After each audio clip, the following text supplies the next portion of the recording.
Guys, so welcome to HMD tech classes. आज हम लोग चालू करते हैं इको का चैप्टर नंबर 1 जिसका नाम है ग्राफ्स इन इकोनॉमिक्स। ठीक है दोस्तों, चलो पढ़ते हैं फर्स्ट टॉपिक की ओर। तो फर्स्ट टॉपिक है अपना meaning of diagram and graph. ठीक है, मतलब यहाँ पे डायग्राम और ग्राफ की मीनिंग दिए गए हैं। तो क्या दिया है, पहले डायग्राम देख लेते हैं। Diagram is an representation of observable data by way of picture. ठीक है, मतलब डायग्राम क्या है, एक ऑब्जर्वेबल डेटा है उसका रिप्रेजेंटेशन है। कैसे है, तो एक पिक्चर के फॉर्म में है। ठीक है, तो जो डायग्राम है उसके अंदर स्केल्स एंड मेजरमेंट्स यूज होते हैं। ठीक है, स्टेट्स का नॉलेज होना रिक्वायर्ड नहीं है, जिससे क्या होता है कि ले पर्सन यानी लेजी पर्सन जो होते हैं वो उस डायग्राम को इजीली अंडरस्टैंड कर ले। ठीक है, उसके बाद है कि वो जो डायग्राम है वो है तो डिस्क्रीट फ्रीक्वेंसी डिस्ट्रीब्यूशन। इसका एग्जांपल लेते हैं तो यहाँ पे जो अपना लेफ्ट साइड पे है number of days read and frequency, तो वो कौन सा है, डिस्क्रीट फ्रीक्वेंसी डिस्ट्रीब्यूशन। ठीक है, बाद में क्या बोला है, diagram is drawn for self explanatory data, मतलब खुद को समझाने के लिए ही वो डेटा होता है, सेल्फ एक्सप्लेनेटरी। ठीक है, और जनरली ये मेथड कौन कौन यूज करता है, तो advertisement companies, government and social organisations. ठीक है, उसके बाद हमको दिया है ग्राफ। तो डेफिनेशन तो मीनिंग तो पहला तो ये सेम ही है। ठीक है, graph is an representation of an observable data by way of a picture. ठीक है, it is drawn for statistical information. ठीक है, ये सेल्फ एक्सप्लेनेटरी डेटा नहीं है। ठीक है, कंटिन्यूस फ्रीक्वेंसी डिस्ट्रीब्यूशन डेटा के लिए दिया जाता है, बनाया जाता है। एग्जांपल्स यहाँ पर दिया है, weights and number of students. ठीक है, उसके बाद है it is also drawn for complex statistical information. ठीक है, जो भी कॉम्प्लेक्स स्टैट्स की इंफॉर्मेशन हो उसके लिए ड्रॉ किया जाता है। ठीक है, इसके लिए क्या होता है, ग्राफ के लिए स्टैटिस्टिकल नॉलेज होना जरूरी है, तो ही इसको ड्रॉ या फिर अंडरस्टैंड कर पाएंगे। ठीक है, और जनरली क्या होता है कि ये जो ग्राफ होता है वो ग्राफ पेपर पे ही ड्रॉ किया जाता है, और जनरली इसको यूज करते हैं रिसर्चर्स एंड एजुकेशनिस्ट। ठीक है, उसके बाद है importance of diagrams and graphs. ठीक है, उसके भी कुछ महत्व दिए है हमको ग्राफ्स एंड डायग्राम्स के। ठीक है, तो क्या दिया है, फर्स्ट है trends over various years can be observe through a single diagram और ग्राफ। ठीक है, अलग अलग ईयर्स के बीच में जो भी ट्रेंड्स होते हैं, चढ़ती उतरती, ठीक है, वो सारे इजीली ऑब्जर्व किए जा सकते हैं ग्राफ या फिर डायग्राम की हेल्प से। सेकंड है changes in various sectors of economy can be easily observe. ठीक है, जो भी चेंजेस आते हैं इकोनॉमी में वो इजीली ऑब्जर्व हो जाते हैं। ठीक है, बाद में अलग अलग क्लासेस, ग्रुप्स और रीजन, सेक्टर्स, उनके बीच में कंपैरिजन इजीली बनाया जाता है। ठीक है, बाद में जो भी इकोनॉमिक्स के एस्पेक्ट्स या फिर प्रिंसिपल्स होते हैं जो बहुत डिफिकल्ट होता है, तो उसको भी इजीली ग्राफ या फिर डायग्राम के फॉर्म में बना के अंडरस्टूड किया जा सकता है। ठीक है, उससे क्या होता है कि जो स्पीकर होता है, ठीक है, मतलब समझाने वाला होता है वो, प्लस पढ़ने वाला या फिर सुनने वाला, उसको उन दोनों का टाइम बच जाता है। ठीक है, बाद में जो इकोनॉमिक्स की स्टडी है जिसको डिफिकल्ट बहुत माना जाता है, वो भी इजी वे में इससे स्टडी हो जा सकती है। Aspects to be considered while drawing a diagram और ग्राफ। ठीक है, कुछ पॉइंट्स है जिसको कंसीडर करना पड़ता है ड्राइंग या डायग्राम ड्रॉ करते वक्त। ठीक है, तो क्या है, सबसे पहले चॉइस। ठीक है, तो एक प्रॉपर चॉइस करनी है कि आपको डायग्राम बनाना है या ग्राफ, वो भी कौन से टाइप का, वो भी। ठीक है, सेकंड है क्लैरिटी, आपको क्लियर रखना है अपना ड्राइंग या फिर डायग्राम। ठीक है, उसके लिए आप है तो कलर्स या फिर शेड्स यूज कर सकते हैं। थर्ड है स्केल्स एंड मेजर। ठीक है, तो appropriate scales and measure use करनी है अगर आपको ग्राफ को एक इफेक्टिव ग्राफ या फिर ड्राइंग बनाना हो तो। ठीक है, फोर्थ है रिप्रेजेंटेशन ऑफ एक्सिस। ठीक है, जो भी एक्सिस पे हो उसको ठीक से रिप्रेजेंट करना है। फिफ्थ है डेटा टेबल एंड सर्च। ठीक है, तो जो भी डेटा है उसका एक टेबल बनाना है और बाजू में उसका सर्च लिख देना है। ठीक है, यहाँ पर एग्जांपल दिया है, देखो यहाँ पर बाजू में अभी जो अपना कोरोना वायरस का लेटेस्ट चल रहा है उसका मैंने एग्जांपल रखा है, वहां पर मैंने नीचे देखो डेटा टेबल के नीचे सर्च लिखा है, तो वैसे आपको सर्च लिखना है कि आपने कहां से डेटा लिया।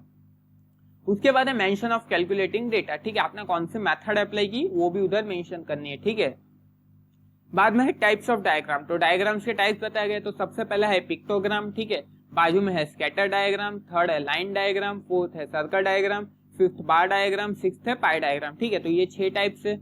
अभी इसमें अपना 6 टॉपिक है टाइम बेस्ड लाइन डायग्राम। ठीक है, लाइन डायग्राम समझा गया। लाइन डायग्राम क्या होता है कि ये इसके अंदर जो एक पिक्चर है, ठीक है, जो है तो जिसके अंदर शेप्स या फिर स्लोप बताया गया है, ड्रॉ किया गया है। ठीक है, जो है तो इकोनॉमिक्स के अंदर रिलेशनशिप शो कर रहा है दो वेरिएबल्स के बीच में। ठीक, उसको बोलते हैं लाइन डायग्राम। ठीक है, तो उसके एग्जांपल ले, तो उसका एग्जांपल है एक तो डिमांड कर्व और दूसरा है सप्लाई कर्व। ठीक है, उसके अंदर क्या है कि इंडिपेंडेंट वेरिएबल जो होते हैं वो एक्स एक्सिस पे लिखे जाते हैं और डिपेंडेंट वाई। ठीक है, और जो इकोनॉमिक्स के अंदर लाइन डायग्राम रिप्रेजेंट होता है, ठीक है, तो वो self explanatory trends over variable बताया जाता है, ठीक है। उसके बाद होता है ये जो इस टाइप के जो डायग्राम्स होते हैं उनको कर्व डायग्राम भी बोला जाता है। यहाँ पे नीचे मैंने एग्जांपल लिखा है, बना के दिखाया है, ठीक है, टाइम बेस्ड लाइन डायग्राम का। उसके बाद 7th वन है बार डायग्राम, ठीक है। तो बार डायग्राम क्या होता है, variable value of a variable, ठीक है, ऐसा डायग्राम जो है तो value of a variable represent करता हो ओवर वेरियस कंपोनेंट्स, ठीक है, उसको बोलते हैं बार डायग्राम, ठीक है। एग्जांपल ले तो लिटरेसी रेट है, ठीक है। उसके बाद हमको यहाँ पर कुछ नीचे 2 पॉइंट्स दिए गए कि वर्टिकल और हॉरिजॉन्टल दोनों टाइप के बार बनाया जा सकता है, ठीक है। और a separate bar is drawn for इस सेक्शन और टाइम पीरियड, ठीक है। एक सेपरेट बार बनाया जाता है अलग अलग टाइम या फिर टाइम पीरियड या फिर अलग अलग सेक्शन दिए हो तो, ठीक है। यहाँ पे भी कुछ बार डायग्राम के टाइप दिए गए, जिसमें फर्स्ट है simple, second cluster and third is divided, ठीक है। अभी सिंपल बार डायग्राम क्या है, अ diagram represents the value of only one variable, ठीक है, ओवर अ बेस, एक ही वेरिएबल पे और एक ही बेस पे, ठीक है, जो भी वैल्यूज रिप्रेजेंट होती है, ठीक है, उसको बोलते हैं सिंपल बार डायग्राम, ठीक है। यहाँ पे एग्जांपल भी दिखाया मैंने। सेकंड है cluster, a diagram represents the value of a common variable over a common base or given for more than one section of related parameters is called cluster bar diagram, ठीक है। ऐसा diagram जो है तो एक common variable common base पे दिया गया हो लेकिन एक से ज्यादा सेक्शंस हो उसके, ठीक है, उसको बोलते हैं सिंपल बार डायग्राम। थर्ड है डिवाइडेड बार डायग्राम, ऐसा डायग्राम जो है तो सिंगल वैल्यू ऑफ वेरिएबल को कैटेगराइज किया जाता है, ठीक है, और उनको डिवाइडेड किया जाता है बार में, ठीक है, उसको बोलते हैं डिवाइडेड बार डायग्राम। इसके बाद aspects to be consider while drawing a bar diagram, ठीक है, कुछ एस्पेक्ट्स दिए गए हैं बार डायग्राम ड्रॉ करने के लिए। तो सबसे पहला है सभी बार के इक्वल, सभी बार जो है, ठीक है, वो इक्वल विड्थ के होने चाहिए। सेकंड है जो भी लेंथ है, ठीक है, वो प्रोपोर्शनल टू वेरिएबल होना चाहिए, ठीक है, जो भी वैल्यूज दी उसके हिसाब से होना चाहिए। दोनों अब जो भी बार बनाओ उनके बीच का डिस्टेंस इक्वल होना चाहिए, ठीक है, और जो उनका बेस होता है वो यूजुअली एक्स एक्सिस पे ही लिखना है। और आजकल है तो कंप्यूटर टेक्नोलॉजी के हेल्प से आप हॉरिजॉन्टल और वर्टिकल दोनों बार बना सकते हो, ठीक है, और वर्टिकल बार से तो लेफ्ट से राइट की ओर जाता है, ठीक है। अभी है पाई डायग्राम, ठीक है। पाई डायग्राम क्या होता है, a division of a circle in degrees represent pi diagram, ठीक है। एक सर्कल है उसको डिग्रीज में कन्वर्ट कर दो, उसको बोलते हैं पाई डायग्राम, ठीक है। उसका इधर फॉर्मूला भी दिया है हम लोगों को, degree equals to component value upon total value into 360। इसके बाद है example of pie diagram, pie diagram का एग्जांपल है वो भी आप देख सकते हैं, ठीक है। उसके भी कुछ एस्पेक्ट्स दिए, तो क्या है, तो सबसे फर्स्ट है 360 डिग्री में एक से सर्कल बनाना है तो 360 डिग्री का होना चाहिए, ठीक है। बाद में क्या बोला है, degree for sub divisions are calculated in proportion to the value of variable for that division and sum total of degrees all such sub divisions must be 360। आपको जो भी वैल्यू दी गई हो उसको डिग्री में कन्वर्ट करना है, डिग्री में कन्वर्ट करने का जो भी डिग्री से आप निकालोगे उसका टोटल करना है, टोटल निकालने पे 360 डिग्री ही टोटल आना चाहिए उसका, ठीक है। थर्ड वन है if relevant data is to be compared across regions और time period then 2 pie graphs can be drawn side by side, ठीक है। अगर कोई रिलेवेंट डेटा दिया है अलग अलग टाइम पीरियड्स पे या फिर रीजन्स पे तो उसके लिए दो अलग अलग पाई डायग्राम बनाने हैं, ठीक है। 8 है टाइप्स ऑफ ग्राफ, ग्राफ के भी कुछ टाइप्स दिए, तो सबसे पहला है टाइम सीरीज ग्राफ, ठीक है। सेकंड है graph for continuous frequency distribution, ठीक है, उसके अंदर भी सब डिविजन है, एक है हिस्टोग्राम, सेकंड है फ्रीक्वेंसी पॉलीगॉन, थर्ड है फ्रीक्वेंसी कर्व एंड फोर्थ है क्यूमुलेटिव फ्रीक्वेंसी पॉलीगॉन, ठीक है। अभी थर्ड जो है वो है लॉगरिथमिक ग्राफ, ठीक है, ये आपने 10th में सीखा होगा, 9th-10th में। इसके बाद है टाइम सीरीज ग्राफ, ठीक है। टाइम सीरीज ग्राफ क्या है, इन अ ट्रेड साइकिल और the cycles of economic activity short term और लॉन्ग टर्म रेगुलर और irregular changes are observed, the trends of such changes are obtained with the help of statistical tools and when graphs are drawn taking place taking these changes as variable and time period as base then such graph are called time series graph, ठीक है। अभी आप सुनते होगे चढ़ती होती होगी, पढ़ती होती, मतलब उतरती, ऐसे होता है ना मार्केट में कि भाई इतनी मंदी आई है या फिर तेजी आई है, ठीक है, वो आपने पढ़ा होगा, ठीक है। तो वो सब चेंजेस किससे ऑब्जर्व होता है, स्टैटिस्टिकल टूल के हेल्प से, और उससे क्या होता है कि ग्राफ बनाया जाता है, ठीक है। अभी जो भी चेंजेस होते हैं, जो भी वेरिएबल्स होते हैं उनको चेंजेस होते हैं उसको वेरिएबल पे लिया जाता है और टाइम पीरियड को बेस पे लिया जाता है, ठीक है। वैसे ग्राफ को बोलते हैं टाइम सीरीज ग्राफ। अभी use of technology in study of economics, ठीक है। आजकल आप देखते होंगे कि भाई टेक्नोलॉजी आपको इकोनॉमिक्स की स्टडी में हेल्प करती है, ठीक है। कोई भी स्टडी हो, जैसे हम लोग अभी ये कर रहे हैं, ठीक है। अब ये टाइप्स ऑफ डिजिटल टूल्स, ठीक है। तो सबसे पहला है कंप्यूटर टेक्नोलॉजी। कंप्यूटर के टेक्नोलॉजी में क्या क्या आता है? एक तो प्रेजेंटेशन किससे शो करते हैं? कंप्यूटर के हेल्प से, ठीक है। सेकंड है एक्सेल वर्कशीट, तो थाउजेंड्स ऑफ डेटा होते हैं, ठीक है, रिसर्चर्स रखते हैं। तो क्या होता है, वो सारे एक ही जगह पे स्टोर करना होता है, तो एक्सेल वर्कशीट का हेल्प लेते हैं, जिसके अंदर क्या होता है कि एक पर्टिकुलर फॉर्मूला लगाते हैं तो पूरा डेटा ऑटोमेटिकली सॉल्व हो जाता है। मतलब सम टोटल करना है तो एक फॉर्मूला लगाओ, पूरा टोटल होके आ जाएगा, ठीक है।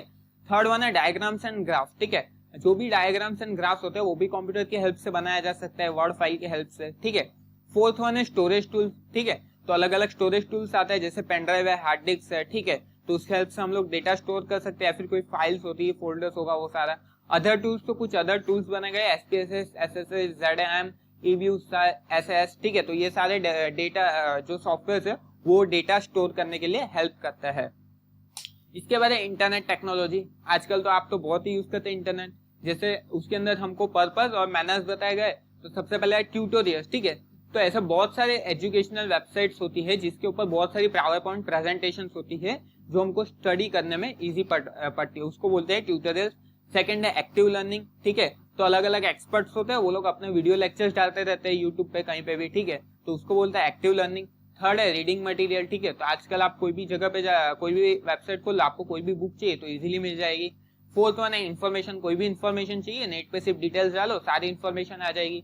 मिसलिनियस, तो आपको कोई भी रेफरेंस बुक चाहिए है, ठीक है, या फिर कोई भी और भी डिटेल्स चाहिए तो वो भी आपको मिल जाएगी। डेटा, आपको कोई भी डेटा चाहिए, सर्वे का डेटा चाहिए या फिर कोई भी, तो वो भी सारा डेटा आपको मिल जाएगा, ठीक है। इसके बाद है डेटा सिटी, ठीक है। डेटा सिटी में क्या होता है कि जो भी डेटा कंट्री इकोनॉमिक्स का होता है, ठीक है, तो सब क्या होता है सीडी के फॉर्म में उसको सेव किया जाता है सीडी के अंदर, ठीक है।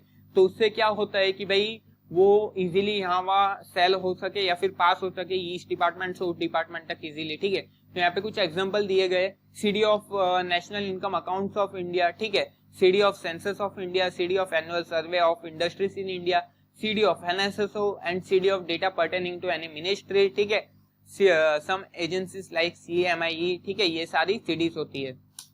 अभी इनके भी कुछ क्वेश्चन है टेक्नोलॉजी के, ठीक है। तो क्या है, यूजिंग ऑफ कंप्यूटर टेक्नोलॉजी का यूज तो कर रहे हैं, लेकिन अगर आपकी फाइल करप्ट हो जाए तो सारा डेटा उड़ गया, ठीक है। पेन ड्राइव अगर गुम हो जाए, सारा डेटा चला गया, ठीक है। तो उसको आपको सेव करके ठीक से रखना होता है, ठीक है। बाद में इंटरनेट टेक्नोलॉजी, तो आपसे एक गलत की भी दबाई जाए, ठीक है, तो सारा डेटा उठ सकता है, ठीक है। और आपको जो भी डेटा चाहिए ऑथेंटिक वेबसाइट से आप नहीं लेते, ठीक है, तो वो रॉन्ग डेटा भी हो सकता है, ठीक है। इसलिए आपको जब भी कोई भी डेटा लो इंटरनेट से तो ऑथेंटिक वेबसाइट से ही लेना है, ठीक है। डिफिकल्टी इन यूजिंग सीडी, ठीक है। अभी since the CD data and software contains a huge size of data, this becomes complicated to use, ठीक है। अभी जो सीडी होता है या फिर सॉफ्टवेयर होता है, ठीक है, उनमें क्या होता है कि ह्यूज साइज के डेटा होता है, ठीक है। तो वो यूज करने में बहुत कॉम्प्लिकेटेड होता है, ठीक है।